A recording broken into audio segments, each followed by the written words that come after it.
Olá para você de casa, uma ótima noite, tudo bem? Está no ar o Aparecida Debate para que você se informe e forme a sua opinião. E hoje com um assunto polêmico que afeta toda a família. Na sua opinião, os pais devem ou não controlar as redes sociais dos filhos? Qual o limite para isso? Até onde vai a liberdade dos pequenos? Quais as ferramentas disponíveis para controlar, vigiar o que as crianças e adolescentes estão fazendo e vendo na internet? Controle das redes sociais é o tema do programa de hoje.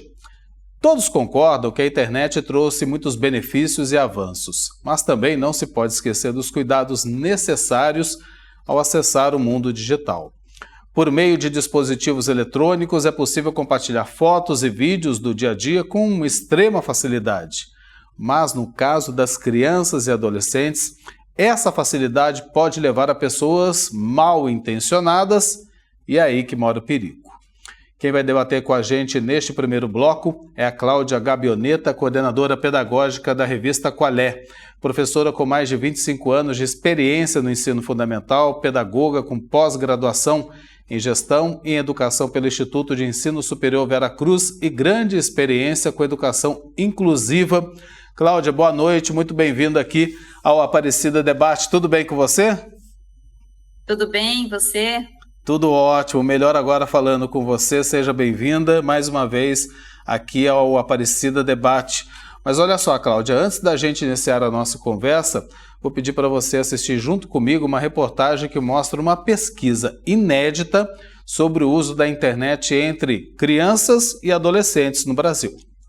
O levantamento do Centro Regional de Estudos para o Desenvolvimento da Sociedade da Informação mostra que 70% dos jovens de 9 a 17 anos acessam as plataformas digitais, como WhatsApp, YouTube, Instagram e TikTok, várias vezes ao dia, muitas vezes sem nenhuma supervisão dos pais.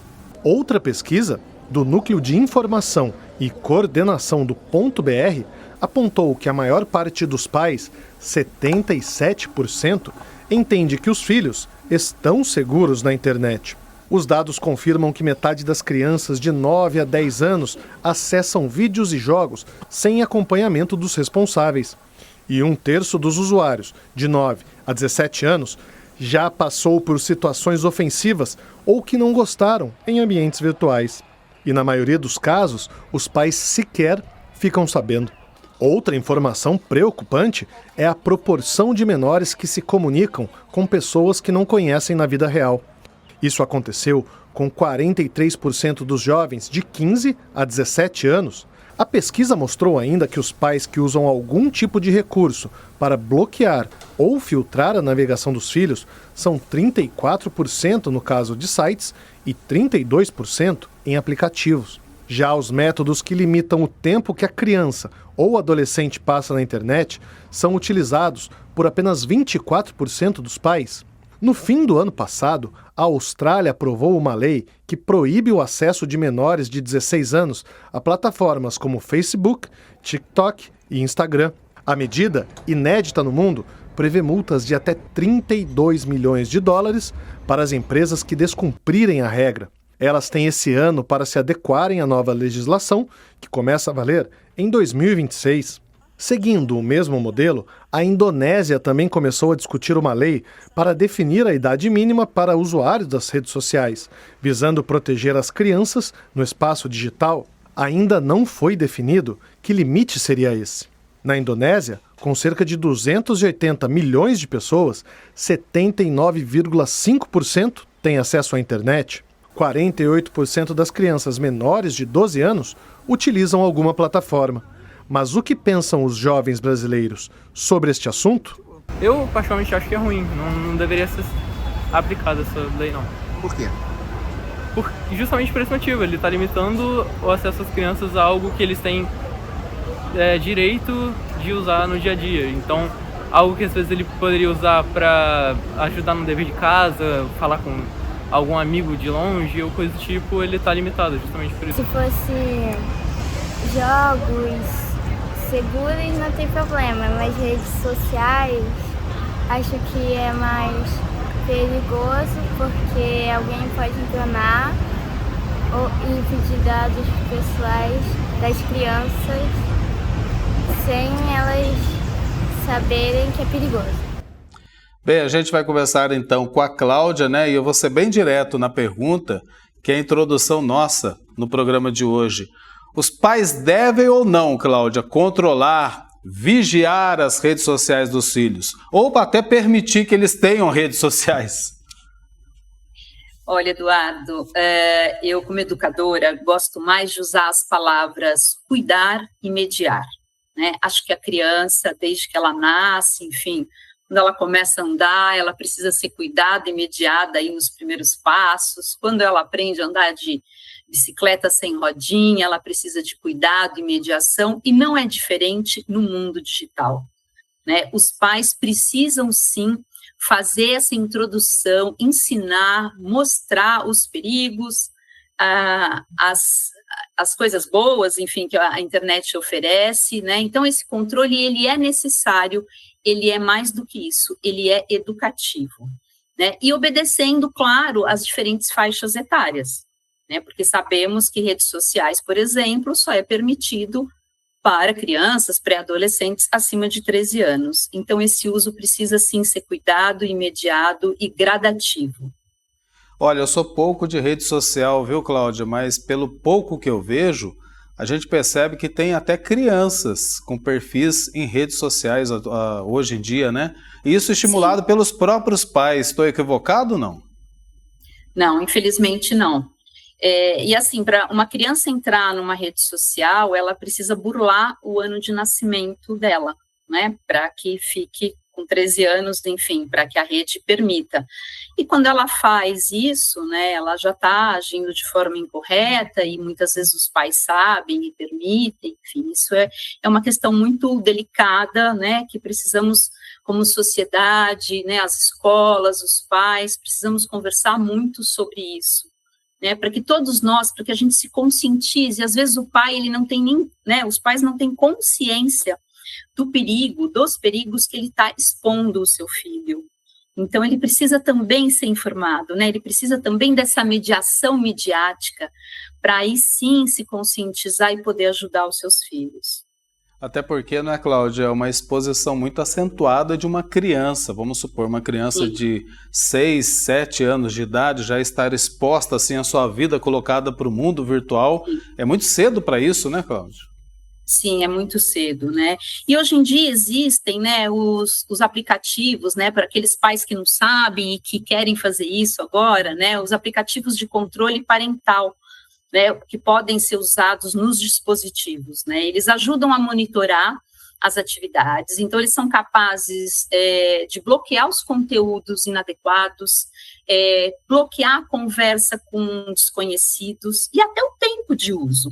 Então, esses dispositivos, né, esses controles, eles ajudam muito os pais, porque começa a equilibrar um pouco esse uso, né, e um uso de uma forma mais responsável e mais segura, né? Acho que é isso que a sociedade, os pais, as escolas precisam entender, né? O controle é para a segurança da criança, é para a segurança do adolescente, até que ele se torne, né, um adulto responsável nesse uso, né, ético e cuidadoso. Mas ele Cláudia, precisa aprender a fazer isso. Então, é justamente isso que eu ia perguntar, até para orientar os pais que agora estão interessados no programa, parar um pouco para assistir, porque chama atenção, né? Nós, como pais também, temos filhos pequenos em casa, eu, no caso, ainda tenho um pequeno, né? Um pré-adolescente, então a gente fica preocupado com essa exposição e esse uso da internet, das redes sociais. O que os pais devem fazer? Como é que deve ser esse monitoramento? Além das ferramentas, não só o que está disponível para ele poder vigiar, digamos assim, o que o filho está fazendo nas redes sociais, na internet, mas também dentro de casa. Pode fazer isso presencialmente com o filho? Falar, filho, dá o celular, eu quero ver o que está fazendo aqui. O diálogo, né? O diálogo, eu acho que ele é um dos alicerces principais de toda boa educação, né? Então, acho que hoje em dia, né, com essa nova lei do governo federal também, da proibição do uso dos celulares na escola, né, eu vejo isso como positivo, porque vai abrir a possibilidade de maior diálogo, né, entre os pais e as crianças, entre professores e estudantes, entre escola e família. Acho que o diálogo em primeiro lugar, então, mostrar para o seu filho que existem regras e que as regras precisam ser obedecidas, né, elas não existem à toa. Então, se está escrito, né, está determinado que um adolescente só pode entrar numa rede social a partir dos 13 anos, é só nessa idade que você poderá fazer isso. Né? E aí, quando você fala, né, de entrar junto, de dialogar e de mostrar, claro, isso é muito importante, né? O exemplo. As crianças aprendem, né, não só pelo diálogo, pela conversa, mas pelo exemplo, pelo bom exemplo. Então, quando o pai mostra e fala, olha, isso aqui é permitido, isso aqui eu estou fazendo porque eu sou adulto e você não, né? Então, isso é fundamental, até para que a criança não veja isso como só uma punição, eu não posso usar o celular, né? Meu pai me proibiu de usar como algo punitivo, não, que ele entenda que é um cuidado com ele e na verdade, uma ação educativa, né? De novo, até que ele aprenda a poder usar, né? E de todos os perigos que existem, ele precisa saber dos perigos, né? O cyberbullying, né, a questão de falar com estranho, de expor informações pessoais, dos golpes que existem. Claro que você vai falar isso, né, de forma gradativa com o seu filho, à medida também da idade, né, que vai avançando. Tem coisas que você vai falar com uma criança de 2 anos e outra que você vai falar com uma criança de 12, né, mas isso acho que cada família, enfim, conhecendo o seu filho, conhecendo a maturidade do seu filho, pode avançar ou não neste diálogo. Ô Cláudia, de uma maneira geral, você acha que falta esse diálogo, sentar com o filho dentro de casa, para conversar um pouco mais, explicar justamente isso que você está falando, apontando caminhos para o filho, porque está em crescimento, é muito pequeno, não tem ainda a sua personalidade formada, precisa dessa orientação do pai e da mãe, né? Falta esse diálogo hoje em dia, na sua opinião? Olha, é difícil afirmar, né, porque eu vejo, assim, famílias muito preocupadas e conversando sobre isso e outras nem tanto, mas eu acho que a gente precisa ajudar, né, então, assim, um recado que eu dou para aqueles pais que não conseguem dialogar com os filhos, às vezes não conseguem porque ele não sabe de onde partir, né, hoje em dia existe muitos materiais já disponíveis, né, de órgãos muito sérios, a Associação Brasileira de Pediatria, o próprio Hospital das Clínicas aqui de São Paulo tem uma cartilha, né, de instruções de uso da internet para crianças e jovens. Então, os pais precisam, primeiro, né, se informar ou procurar, se não conseguem fazê-lo, procurem ajuda, às vezes na própria escola do filho, né? A escola também precisa dar esse suporte. Eu acho que a escola tem lá os professores que já se preocupam mais com isso, a direção, né? Então, para não faltar esse diálogo, se você, pai e mãe, tem dificuldade, busque ajuda. Né, e os materiais disponíveis. Depois, se você me permitir, quero até falar do meu livro, que será lançado, que é um material que pode ajudar muito, tanto os pais quanto as crianças e jovens, nessa introdução, né, do que a gente chama de educação midiática, que é a educação para as mídias. Né, e quando a gente fala mídia, não são só as digitais, é que hoje em dia, né, com o advento aí da internet, a gente está muito ligado nos digitais, mas a educação das mídias é ensinar crianças e jovens a entenderem e compreenderem a informação que ela recebe, né, conseguirem identificar, né, uma informação de uma fake news, uma imagem correta de uma imagem manipulada, um vídeo manipulado, enfim, uma mensagem com um viés, né, de uma intenção. Então, isso é uma nova alfabetização necessária na atualidade, né, e a escola precisa abraçar isso e a família também. Por favor, Cláudia, eu vou pedir para você falar assim do seu livro, para que possa ajudar também outros pais, fique à vontade. Sim. Tá bom, então o livro que será lançado, esse livro aqui, ele chama Crianças e Jovens Conectados, Educação Midiática na Era da Desinformação, né, uma brincadeira aqui. Então é um livro que tem a intenção de falar, né, sobre todos esses assuntos que a gente sabe que está aí né, nas mídias, entre os adultos, o perigo da internet, o cyberbullying, o fake news, só que numa linguagem adequada para as crianças, um visual super atraente, com fotos, enfim, ilustrações, jogos no final, né, e aqui eu abordo esses assuntos, eu até conto um pouco curiosidades sobre essa questão, né, da manipulação da informação, que ela não acontece agora, né, não é uma coisa da era digital, né, manipulação de imagem, fake news já acontecia muito antes. Então, o quanto é importante, né, sabermos sobre isso, para que a gente se torne, né, leitores de mundo, que compreendam o mundo, leitores críticos e responsáveis de mundo, e mais do que isso, porque somos também produtores, né, de conteúdo. Muitas vezes produzimos e compartilhamos conteúdo, ou ouvimos uma notícia e rapidamente compartilhamos, né?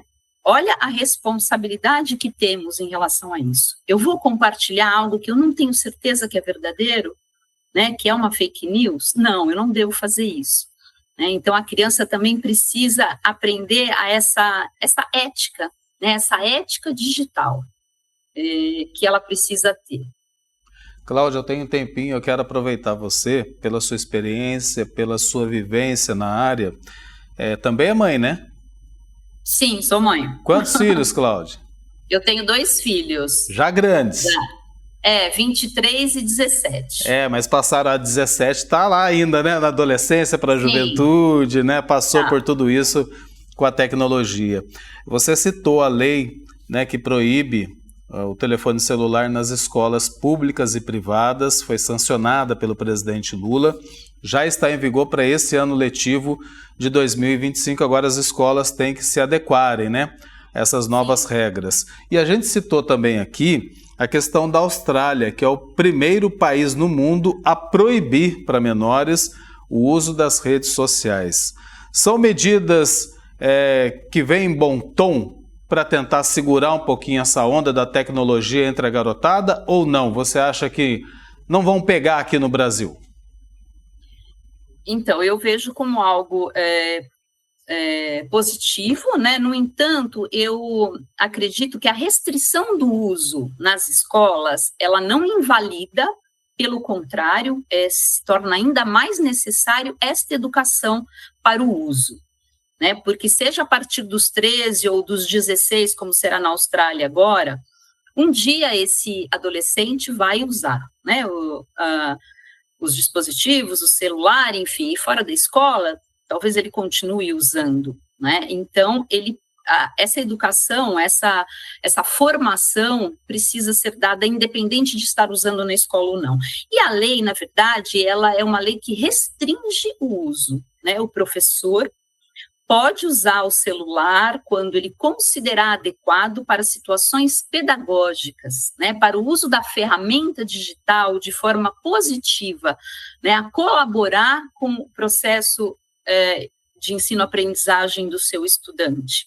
Né, em outros casos também, crianças com deficiência que precisam do dispositivo para estarem melhores incluídas na sala de aula também, né, será permitido. Eu acho que essa lei, dessa restrição, ela vai, né, ela tem a intenção de ajudar muito nessa questão do foco, né, acho que através de pesquisa se percebeu que os estudantes, durante a aula, ficavam em redes sociais e perdiam o foco da aprendizagem, e isso com certeza prejudicou, né, a aprendizagem deles, e além disso a interação social, né, acho que essa é uma outra ideia que eu vejo como positiva, né, dos estudantes estarem no recreio, conversando, olho no olho, e não mais, né, na interação com o aparelho. Mas isso não invalida de forma nenhuma essa educação, é preciso, né, não podemos negar aí o mundo digital de forma alguma, e ele precisa aprender, né? O estudante precisa aprender a usar. Mas essa vivência, né, esse contato pessoal não pode faltar, e a tecnologia está acabando substituindo tudo isso, né? A gente tem que dar uma segurada de fato. Cláudia, muito obrigado, viu, pela presença, foi muito bom conversar com você aqui. Eduardo. Tá bom. Seja sempre bem-vinda aqui. Pois não. Eu quero só deixar o nome Fique à vontade. do site, da revista, para quem quiser adquirir o livro, né, que é o site da Revista Qualé, que é revistaqualé.com.br, e as nossas redes sociais é @Revista Qualé. E aí você consegue acessar o Insta, né? A Revista Qualé é uma revista de jornalismo para criança, no formato impresso, e ela é trabalhada nas escolas com a mediação do adulto, muito com essa intenção de trabalhar a educação midiática a partir dos textos jornalísticos, a partir de notícias, né, do mundo, do Brasil, enfim. Eu agradeço muito. Tenho certeza que faz muito bem para a criança, né, para o adolescente. Sim. Um abraço para você, viu? Muito obrigado. Um abraço, Eduardo. Boa noite. Tchau, tchau. Boa noite. Tchau. Estamos de volta com a Aparecida Debate nesta terça-feira, falando sobre as redes sociais e a relação entre pais e filhos no uso da internet. No fim do ano passado, o Congresso Nacional aprovou a lei que proíbe o uso de celulares, de aparelhos eletrônicos dentro de escolas públicas e privadas da educação básica em todo o Brasil. As novas regras foram sancionadas pelo presidente Luiz Inácio Lula da Silva no começo deste ano e, portanto, já valem para o ano letivo de 2025. O texto foi aprovado pelo Congresso Nacional em dezembro do ano passado. Ele proíbe o uso de celulares durante a aula, o recreio ou intervalos entre as aulas para todas as etapas da educação básica, da educação infantil ao ensino médio. A exceção se aplica a situações de estado de perigo, de necessidade ou caso de força maior. Com a proposta, os alunos podem utilizar celulares em sala de aula somente para fins estritamente pedagógicos ou didáticos, seguindo a orientação dos profissionais de educação. A legislação estabelece que as escolas deverão desenvolver estratégias para tratar a saúde mental dos estudantes.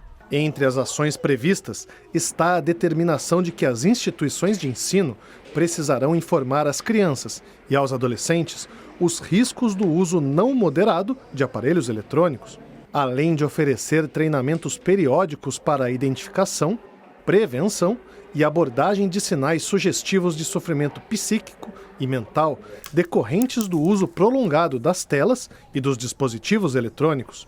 Para isso, as instituições de ensino deverão disponibilizar espaços de escuta e de acolhimento para receberem estudantes ou funcionários. As regras não são novidade para a cidade do Rio de Janeiro, onde a prefeitura proibiu em fevereiro de 2024 o uso de celulares nas escolas públicas municipais, tanto em sala de aula quanto nos intervalos e recreios. E a mesma regra também foi aprovada pela Assembleia Legislativa de São Paulo e vale para as escolas públicas e privadas em todo o estado. Bem, os nossos convidados nesse segundo bloco são o Dr. Marcelo Frulani, advogado especialista em Direito e Tecnologia da Informação e secretário da Comissão de Direito e Inteligência Artificial do Instituto dos Advogados de São Paulo, a quem eu cumprimento e agradeço já pela presença hoje no Aparecida Debate. Dr. Marcelo, boa noite, tudo bem? Boa noite, Eduardo. Eu que agradeço pelo convite, muito feliz por estar aqui também. Queria desejar boa noite para Fernanda, né? Espero que a gente tenha um ótimo debate aqui. Com certeza teremos, né?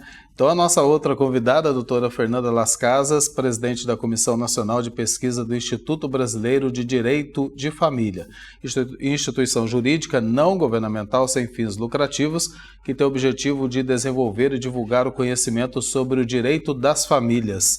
Fernanda, boa noite, muito obrigado pela presença também aqui no Aparecida Debate, tudo bem? Tudo bem, boa noite, Eduardo, boa noite, doutor Marcelo, um prazer estar aqui com vocês. A alegria é toda nossa. Então eu começo perguntando para os dois, o Marcelo e a Fernanda, como é que analisam essa nova lei que proíbe o celular nas escolas públicas e privadas de todo o Brasil? Marcelo. Olha, eu vejo com bons olhos essa mudança, né? Essa nova legislação. Eu acho que ela é bastante positiva porque ela reflete uma preocupação com o princípio da proteção integral da criança e do adolescente, que está na nossa Constituição, e esse princípio ele estabelece que é dever tanto da família, quanto da sociedade e do Estado assegurar, né, às crianças e aos adolescentes uma série de direitos, como, por exemplo, saúde, inclusive saúde mental, educação, cultura, assim como também todos eles devem proteger as crianças e adolescentes de qualquer forma de discriminação, de violência, enfim.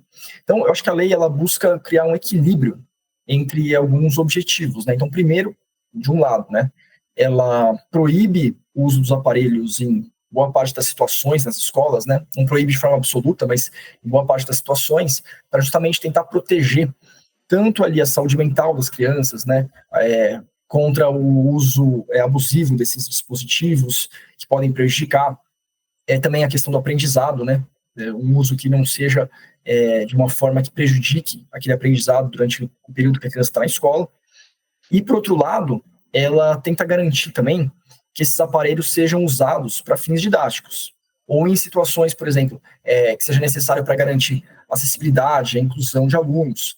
Então, acho que, por um lado, ali, ela busca proteger, e, por outro, também, ela garante ali que esses aparelhos possam ser utilizados para finalidades positivas, né? Então, eu vejo com bons olhos essa lei.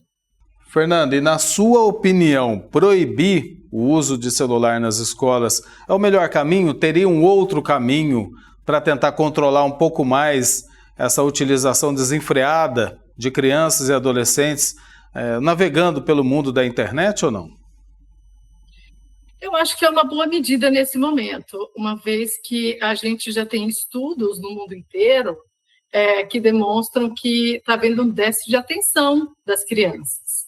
E na medida que os pais, até por desconhecimento, acabaram disponibilizando aparelhos de celulares, de tablet, né, na ânsia de proporcionar aos filhos mais acesso à informação, trouxeram esse conhecimento a mãos, e ninguém sabia o ônus e o dano que isso ia causar, eu acho muito importante que essa proibição venha no momento em que a criança tem que ter uma concentração máxima. E eu vou explicar por quê, Eduardo.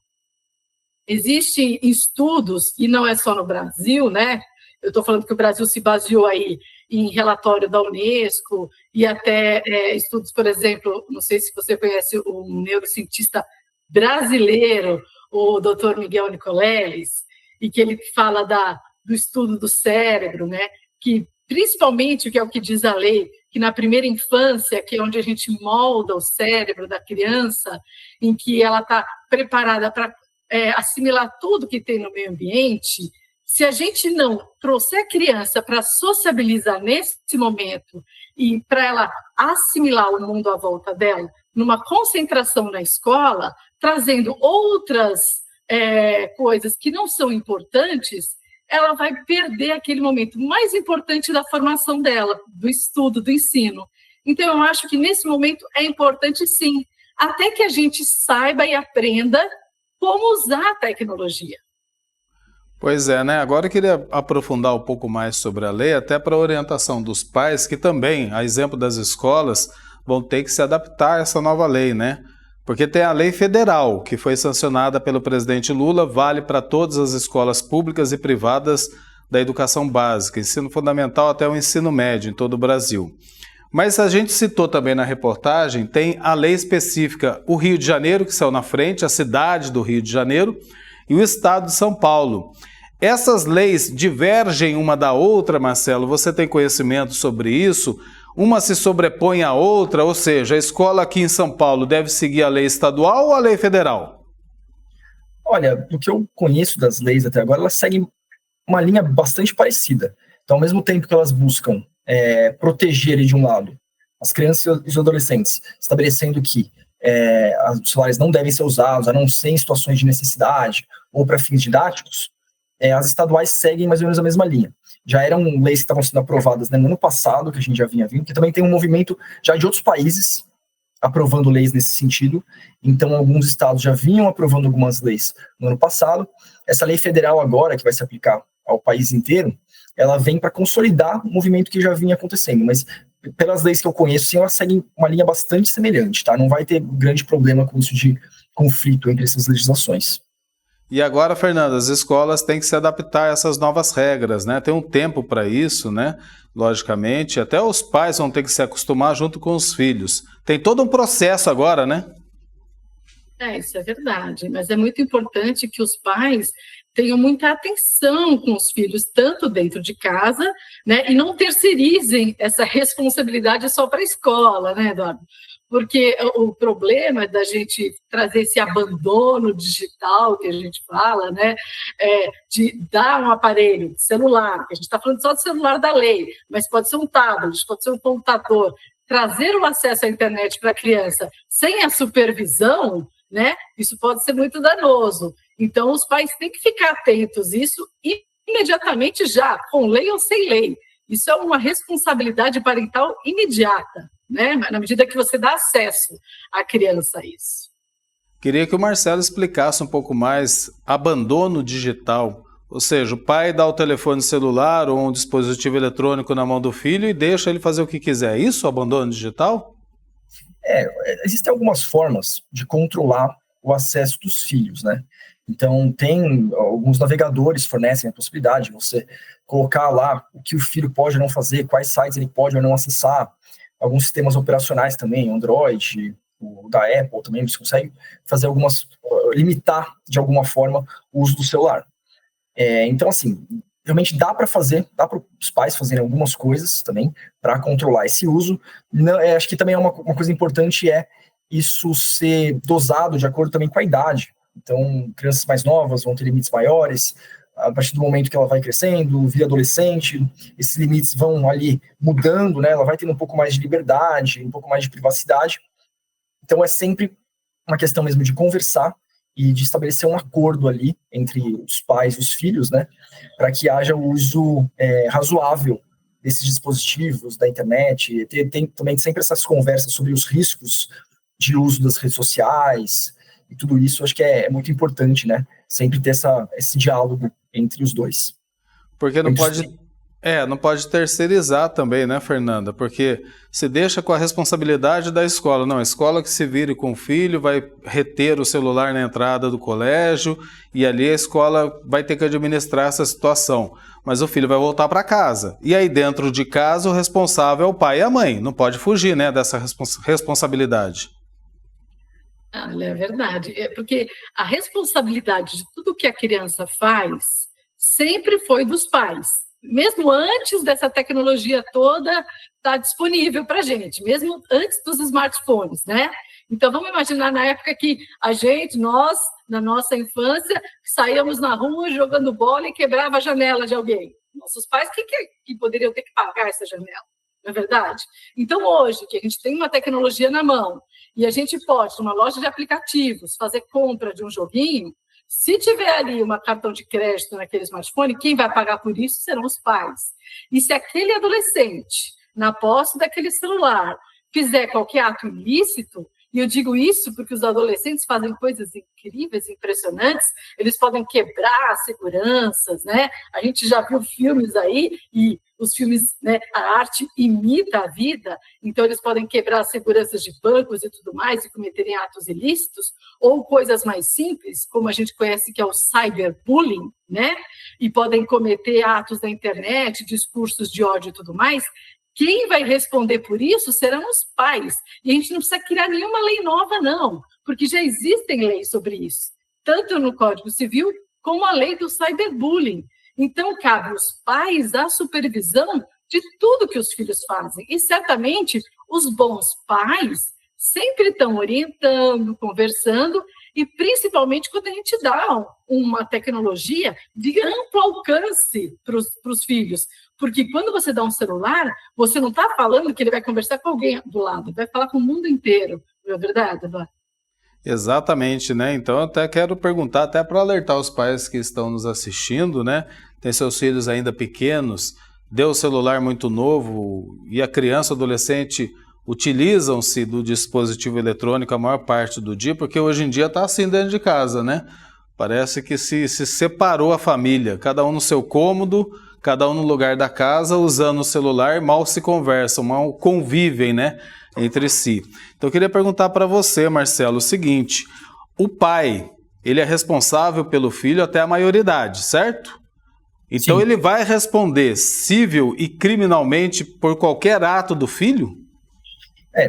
Aqui do ponto de vista civil, né, a gente está falando da questão de responsabilidade objetiva por danos causados. Então, por exemplo, se eu tenho um filho, aí meu filho comete ali um dano, né, quebra alguma coisa, ou ofende alguém na internet, né? Já que a gente está falando também desse mundo digital, os pais podem sim ser responsabilizados por isso. Criminalmente já é um pouco mais complicado, tá? Também nem é muito a minha área também de atuação, mas criminalmente é mais difícil você conseguir responsabilizar o pai por um ato do filho, tá? Mas civilmente, com certeza, a questão da responsabilidade é objetiva nesses casos. Pois é, né? Daí tem que responder na justiça, né, Fernanda? Tem que ficar bem atento a isso, né? E principalmente prestar atenção. Qual o momento certo para dar o celular para o filho, na sua opinião, Fernanda? Olha, eu certamente, o que eu posso me fiar são nos pesquisadores, nos estudiosos, porque eu sou advogada e não sou uma pesquisadora, né, do cérebro, da psicologia. Mas pelo que eu tenho lido e estudado na área, então eu vou me enfiar nos pesquisadores de Harvard, tá bom? Vamos lá. O que os pesquisadores de Harvard falam? Que o ideal para você dar acesso ao celular para uma criança é a partir dos 13, 14 anos, ok? Mas vamos falar, na realidade, às vezes, daqueles pais que se sentem meio que obrigados a dar o celular para uma criança. Eu vou te dizer por quê, Eduardo. Eu, por exemplo, sou uma advogada, né? Além de pesquisadora, eu sou advogada na área de família. E quando os pais acabam se separando, e uma criança vai passar o final de semana, vai passar as férias na casa do outro pai ou da mãe, e ele fala o seguinte: então leva o celular para eu poder falar com você. É comum isso, né? E às vezes aquele pai fala: eu vou dar o celular porque eu não quero falar com aquela pessoa. Estou falando da prática e da realidade. E ele vai dar o celular mais novo para a criança. Este que é o grande problema. Na pandemia, isso foi muito mais comum, né, Eduardo? Porque muita gente que era contra dar o celular e o tablet para a criança acabou dando, porque na época da pandemia a gente teve que colocar as crianças para estudar nesse sentido e depois para retirar foi pior. Mas vamos falar hoje, na realidade. O que os estudos da Harvard demonstram que, se você tiver que dar, porque eles não indicam, o celular para uma criança, para que você tenha que dar para uma criança entre 2 a 5 anos, eles nem falam antes, tá? Que ela só tem acesso a este aparelho até 1 hora por dia. Ou seja, limite o tempo. Se você tiver que dar. Se for uma criança entre 5 e 10 anos, de 1 a 2 horas por dia. Olha lá. E aí vai progressivamente. Se for uma criança entre 11 e 18 anos, aí você vai aumentando o tempo, percebe? Ou seja, você vai tendo estudos em que você vai aumentando progressivamente, mas sempre com supervisão. E como o doutor Marcelo falou, baixando aplicativos para que você tenha um controle parental, para que a criança esteja segura aonde ela vai navegar, aonde ela vai transitar na internet, para que você veja o que ela está olhando. Porque, não, ela está vendo um joguinho. Mas aquele joguinho pode ser que não tenha crianças, não é? A gente sabe que com a inteligência artificial aí, que se muda a voz, se muda a imagem, muita gente pode se travestir de uma criança, travestir de um adolescente, para fazer aquela amizade fake online, para que a criança ali esteja interagindo com adultos. E aí que vem o risco. Por isso que a tecnologia, ela é importante, mas desde que seja assistida, né, Eduardo? Por isso que nós não somos contra a tecnologia, mas com assistência, né, e com ali no âmbito do adulto, o adulto sempre supervisionando, tá, a tecnologia. Isso que é importante a gente passar aqui para quem está nos assistindo.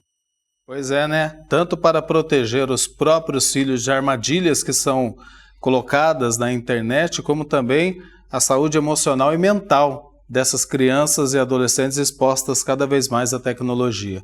Bem, eu vou fazer uma pausa só, tá? Marcelo, Fernanda, daqui a pouco a gente volta, inclusive, para falar sobre esses dispositivos. O Marcelo já mencionou, mas explicar um pouco melhor quais são, como é que funcionam, para que o pai possa acompanhar o que o filho está vendo e está fazendo na internet. Mas é daqui a pouquinho. Estamos de volta com a Aparecida Debate, que hoje destaca o uso da internet por crianças e adolescentes e o controle das redes sociais pelos pais. Os nossos convidados são o Dr. Marcelo Frulani, advogado especialista em Direito e Tecnologia da Informação e secretário da Comissão de Direito e Inteligência Artificial do Instituto dos Advogados de São Paulo. E também a doutora Fernanda Las Casas, presidente da Comissão Nacional de Pesquisa do Instituto Brasileiro de Direito de Família. Fernanda, perguntar para você, Você é mãe, já passou por essa experiência. Relata pra gente, então, a partir de que momento que você resolveu permitir o acesso do filho ou da filha, né? Você vai contar agora pra gente a internet. Como é que foi todo esse processo de, na infância e adolescência, convivendo com a tecnologia? Você pode partilhar isso com a gente? Ah, claro, com certeza. Olha, Eduardo, não foi fácil não, né? Porque há uma pressão social e cultural. O Brasil é um país que adora a mídia social, né? Então, os nossos filhos, eles querem estar por dentro das mídias. Não, porque todos os meus amigos têm, eu quero ter. E não foi fácil. Então, a minha filha, desde os 7 anos, queria ter a rede social, que na época era o Facebook. Hoje ela está com 20, vai fazer 21. E eu não deixei, porque eu mostrava para ela as regras de uso, só que era mãe chata, né? Mãe chata dizer que é a melhor, mas até eles saberem que a gente é melhor, eles têm que se tornar adultos, a gente tem que suportar esse período, né, Eduardo? E aí eu fui mostrar para ela, olha, pelas regras de uso você não pode ter, eu não posso burlar as regras. Então, esse foi o primeiro passo, mostrar as regras de uso das redes sociais. E aí, quando ela chegou na idade que era permitida, ela falou, agora eu posso ter. Eu falo, ok, então vamos conversar sobre o que é ter uma rede social. E para você ter, você vai ter que seguir as regras. E quais eram as regras? As minhas regras. E aí, o que eu tive que falar para ela? Para que você tenha rede social, primeiro ponto, eu terei que ter total acesso à sua rede social. E ela, mas isso não é justo. E aí eu disse, o mundo não é justo. E eu falei, bom, por quê? Primeiro, você não vai poder colocar a sua foto na rede social. E aí eu tive que explicar para ela por que, Eduardo, eu não podia colocar foto na rede social.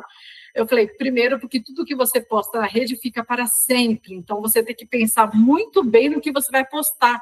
Ali, qual é o problema?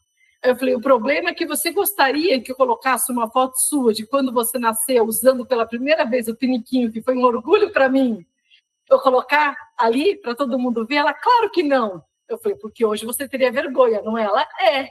Eu falei, então, é a mesma coisa hoje, você postar uma foto, talvez daqui a alguns 10 anos você tenha vergonha dessa foto. Então, a gente tem que ter consciência dos atos que a gente tem na internet. É como uma tatuagem, algumas pessoas se arrependem depois dos anos do desenho que fez hoje. Por isso que a gente tem que ter muita consciência de cada ato que a gente faz na internet. Então, no primeiro momento, eu falei, coloque um desenho que você gosta, como se fosse um avatar seu. E aí depois eu falei, cada foto que você postar, você vai ter que me mostrar antes. E aí, Eduardo, foi o meu castigo, sabe por quê? Porque eu nunca pude postar foto dela na internet. Porque eu tive que também respeitar o direito dela à imagem.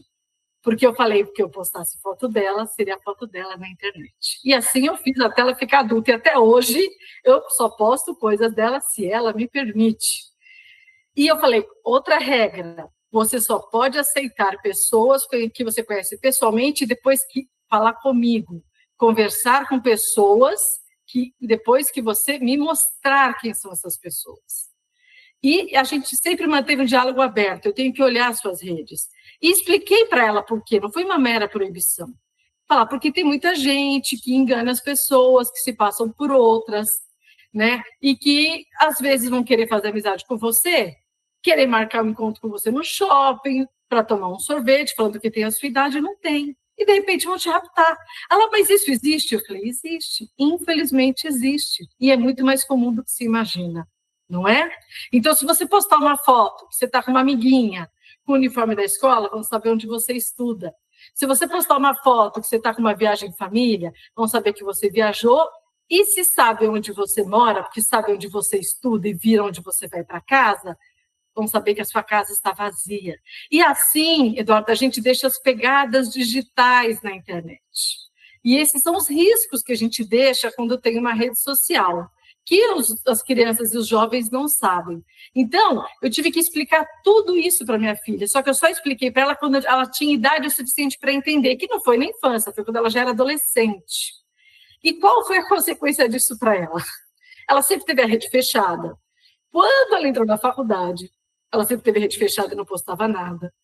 Aí ela falou assim, ela só foi abrir a rede social dela agora, com 21 anos, porque ela quis com pouquíssimas fotos, e essa é uma tendência da maioria dos jovens hoje, até nem terem rede social. Então a única rede que ela realmente mantém atualizada é o LinkedIn, que é uma rede profissional, que ela posta em virtude de trabalho, e porque ela também ela sentiu a responsabilidade do que é ter internet. Porque eu tive também uma outra questão que eu tive que compartilhar com ela. Como no escritório eu também atuo em alguns casos relacionados à responsabilidade civil, quando chegava no meu escritório algum caso em que se compartilhavam questões relacionadas a nudes, isso é uma coisa assim, muito sensível. E aí, por exemplo, eu tinha um caso no escritório que a gente estava, na época ainda era Facebook, não era Meta, como tinha hoje, e a gente estava pela Meta, em que eu tive um caso que foi muito triste, em que, numa escola, uma menininha compartilhou um nude com um namoradinho, e esse namoradinho, depois do fim do namoro, ele compartilhou o nude num grupo de amiguinhos, pelo WhatsApp. Olha a gravidade disso. Esse grupo do WhatsApp viralizou no grupo do WhatsApp da escola, numa cidade pequena. E dessa escola, a cidade soube. O que aconteceu com essa família, Eduardo? Eles tiveram que mudar de cidade, eram empresários, abandonar a vida deles. E eles acabaram processando o Facebook, que é o dono do WhatsApp, que hoje é a Meta, pedindo para que não fizessem o compartilhamento dessa imagem. Só que cada vez que você retira uma imagem, você reposta, ela muda a numeração, o nome. Então, é impossível aquela imagem voltar e você retirar de uma rede social da internet. Então, aquela menina, talvez daqui 20 anos, 30 anos, vai ter aquela imagem compartilhada. Você entendeu o risco? E aí, naquele momento, era processo físico ainda, tá? Sigiloso. Eu tive que contar essa história para minha filha, que era adolescente, que na época estava com essa crise comigo. Eu não mostrei o processo para ela, eu só contei a história. A gente estava mostrando em casa, eu contei, filha, estou com um processo assim no escritório. Por favor, não tire nudes. E aí eu digo para as pessoas que estão nos ouvindo, primeira coisa, expliquem isso para os seus filhos. O que é nudes? Fotinho, peladinho. Ai, manda um nudes. Não mande nudes. Se for te mandar nudes, até adulto. Pescoço para baixo, não mande nudes do rosto. Né? A inteligência artificial, ela faz coisas absurdas, até com a foto do rosto, né? A gente sabe que tem. Então, os riscos que a gente tem hoje em dia com a tecnologia para as nossas crianças, a gente tem que protegê-las ao máximo, né? O ECA está aí protegendo a imagem, a Constituição Federal, né? Então, o que a gente puder proteger os nossos filhos, e a proteção é informando eles, não é simplesmente proibindo, é contando essa história, contando o que acontece, não é amedrontando, é dando informação. Foi isso que eu fiz com ela, né? Com a minha filha. E faço com os meus sobrinhos, eu tenho muitos sobrinhos, eu conto para os meus sobrinhos, meninos, não façam isso, né? Prestem atenção, olha a responsabilidade, porque este menino que compartilhou, o que aconteceu com os pais desse menino?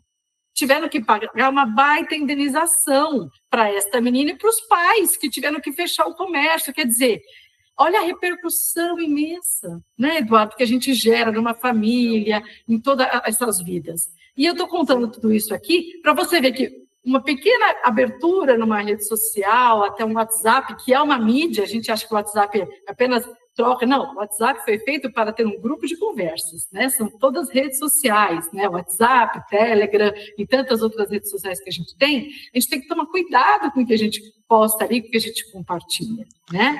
Então, eu só fiz esse briefing aqui, espero que eu não tenha colocado muitos dados sensíveis, acho que não, né? Não, imagina, até para exemplificar e chamar a atenção, alertar os pais sobre a responsabilidade que ele tem sobre os filhos, né?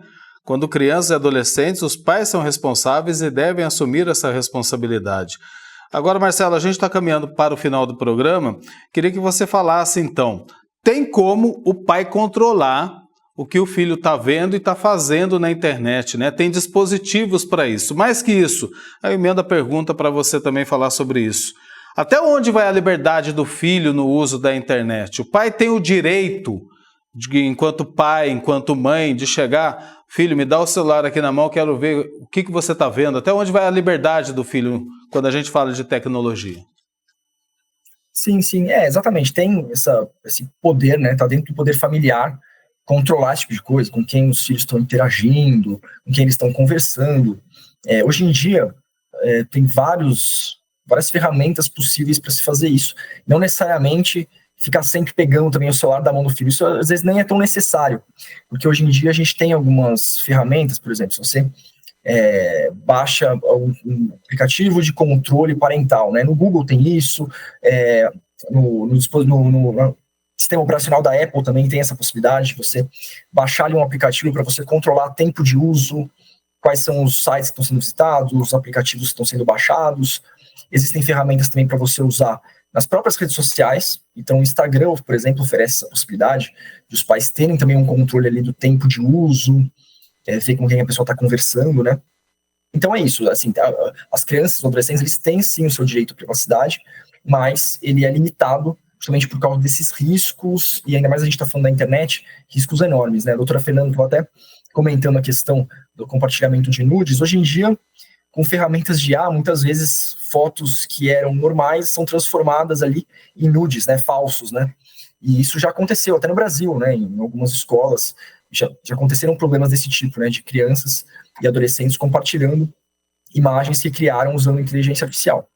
Eu acho que um ponto é isso que a gente está conversando, né, a questão do controle dos pais, que tem sim ferramentas para fazer esse tipo de controle, a responsabilidade das escolas em limitar o uso dos celulares e outros dispositivos, mas é muito importante a gente pensar também que não deve ficar só limitado a isso. A gente não pode só jogar também toda a responsabilidade, seja nos pais, seja nas escolas. As questões que estão sendo discutidas hoje em dia sobre regulamentação de redes sociais, regulamentação da própria inteligência artificial, essa questão deve ser discutida também, né? Como que você vai proteger crianças e adolescentes nesses ambientes. Então, são questões que, se a gente só jogar na conta dos pais e das escolas hoje em dia, isso não vai ser suficiente. Essas grandes empresas que obtêm altos lucros, né, com coleta de dados pessoais, com oferecimento de publicidade, também devem ter, sim, o seu nível ali de responsabilidade para lidar com essas questões novas. Outra questão que recentemente também tem ganhado muita repercussão, as bets, né, crianças, adolescentes usando essas bets para apostar e gastam uma quantidade enorme de dinheiro. Também tem que se discutir de que forma pode ser feita uma regulamentação para diminuir esse tipo de problema. O fato é que tem que dividir a responsabilidade e os pais assumirem a sua, né? Tem que controlar, tem que estar acompanhando, tem que saber o que está acontecendo com o filho na internet, né? Porque é um campo vasto, como você disse, né? Tem armadilhas em que o filho pode cair, infelizmente, se tornar uma vítima de um predador digital, digamos assim. Então tem que tomar cuidado e tem que acompanhar e tem que controlar, sim. Marcelo, muito obrigado, viu, pela presença aqui no Aparecida Debate. É um debate que a gente pode abrir o campo aqui para outras discussões, e você e também a Fernanda já estão convidados para futuros debates aqui na TV Aparecida. Fernanda, também o nosso muito obrigado, uma ótima noite para vocês dois, viu? Tchau, tchau. Assim encerramos o Aparecida Debate de hoje. Reveja esse e outros programas no canal da TV Aparecida no YouTube e no nosso Instagram, @jornalismo TV Aparecida. Além das notícias e os bastidores da programação, você aí pode sugerir temas para a gente debater aqui toda terça-feira. Aparecida Debate de hoje fica por aqui. Desejo para você uma boa noite, um ótimo descanso e até a próxima.